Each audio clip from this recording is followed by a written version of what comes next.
Good morning.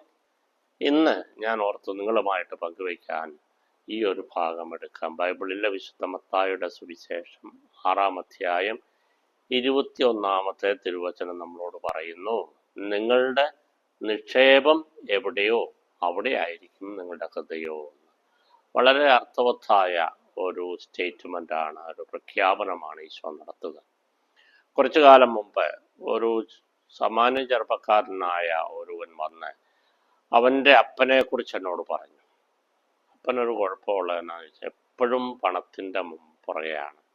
സമ്പത്തും പണത്തെക്കുറിച്ച് അദ്ദേഹത്തിൻ്റെ സംസാരത്തിലും ഇടപെടലും ഒക്കെ ഉള്ള എല്ലാവരും വന്നു കഴിയുമ്പോൾ കാണാനുമൊക്കെ, സാമാന്യ പ്രായമായ അപ്പനാണ്, കാണാനൊക്കെ വരുമ്പോൾ പറയും, ഇതെല്ലാം ഞാൻ ഉണ്ടാക്കുക, ഞാൻ എന്ത് കഷ്ടപ്പെട്ടാന്നാണ് ഇതെല്ലാം ഉണ്ടാക്കിയത്, ഈ സമ്പത്തും ഈ സ്വത്തും എല്ലാം യുവമാർക്കൊക്കെ വെറുതെ സുഖിച്ച് ജീവിച്ചാൽ പോരെ എന്ന് പറയും.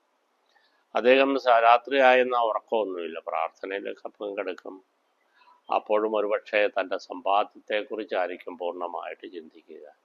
എന്നിട്ട് മേശപ്പുറത്ത് ബാങ്ക് നിക്ഷേപങ്ങളുടെ റെസിറ്റ്, ഫിക്സഡ് ഡിപ്പോസിറ്റുകളുടെ റെസിറ്റ്, അല്ലെങ്കിൽ അതിൻ്റെ സർട്ടിഫിക്കറ്റ് നിരത്തി വെച്ച് ഓരോന്നും എടുത്ത് ഉമ്മ വെച്ച് ഓരോ ചുംബനം കൊടുത്ത് വീണ്ടും നിരത്തി അതെല്ലാം കണ്ട് അർമാദിച്ച് ആഹ്ലാദിച്ച് ചിരിച്ച് അദ്ദേഹം ഇരിക്കും.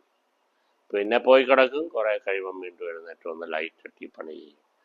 അദ്ദേഹത്തിന് ഷെയർ മാർക്കറ്റിനെ കുറിച്ച് വലിയ ധാരണയില്ലായിരുന്നെന്ന് തോന്നുന്നല്ലേ. ഷെയർ മാർക്കറ്റിലുള്ളത് കൊണ്ടായിട്ട് അതിലും അർമാദിച്ചേന്. ഇങ്ങനെയുള്ള മനുഷ്യരെ നമ്മൾ കാണാറുണ്ട് അല്ലേ. ഒരു ചിന്തയില്ല, ഞാനുണ്ടാക്കിയത്, ഞാൻ സമ്പാദിച്ചത്, എൻ്റെ എല്ലാം എന്ന് പറഞ്ഞ് നടക്കുക. എന്നാൽ വിട്ടുകൊടുക്കുകയില്ല. മക്കൾക്ക് പോലും പ്രായമായി എഴുന്നേറ്റ് നടക്കാൻ പറ്റില്ലാതെ വന്നാൽ പോലും വീതം വെച്ചോ ഭാഗം വെച്ചോ കൊടുക്കുകയില്ല. കാരണം കൊടുത്താൽ അവന്മാരതെല്ലാം കളയുമെന്നുള്ള അന്യായം പറയുകയാണ്. അവർക്ക് കാരണവരെ പാലും ബുദ്ധിയും ബോധമൊക്കെ ഇല്ലേ, പക്ഷെ അത് ചെയ്യുകയില്ല.